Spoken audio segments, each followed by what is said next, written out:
Congo DRC has welcomed Belgium's King Philip in what is a historic visit to the Central African country that the king's ancestor once ruled brutally as his personal fief. The monarch arrived Tuesday and will undertake a 6-day trip billed as a chance for reconciliation. Tshisekedi and his wife greeted King Philip and Queen Mathilde on the red carpet rolled out on the tarmac of the international airport of the capital Kinshasa. On Monday, Congolese government spokesman Patrick Muyaya told reporters that Belgium and the DRC were starting a new partnership. Belgium's colonization of the Congo was one of the harshest imposed by the European powers that ruled most of Africa in the late 19th and 20th centuries.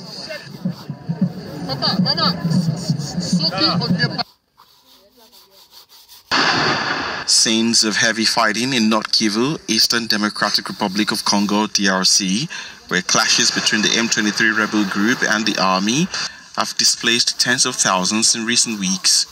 The fighting has sparked concerns that Goma, the capital city of the region, would fall, and there have also been fears that the crisis could trigger a regional conflagration by drawing in neighboring Rwanda. On Monday, heads of the armed forces of the East African Community, EAC, met in Goma to discuss the situation. Que tous les groupes armés étrangers actifs en République démocratique du Congo. All foreign armed groups active in the Democratic Republic of Congo, DRC, are to be disarmed and returned immediately and unconditionally to their respective countries of origin.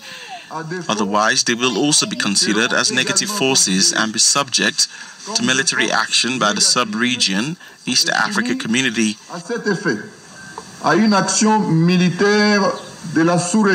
The process of setting up a sub-regional force to combat the negative forces should be initiated immediately by the DRC. Destiné à combattre les forces négatives, soit amorcé immédiatement par la République démocratique du Congo. Representatives of the DRC, Burundi, Uganda, South Sudan were present at the meeting. Others included those of MONUSCO and Kenya. Peace and security is of utmost importance.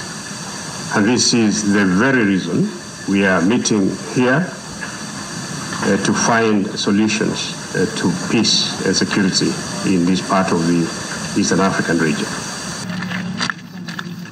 The new wave of violence in Congo has displaced tens of thousands since May, most of them now living in shelters and churches in Goma, where a visit of the Pope is expected at the beginning of July.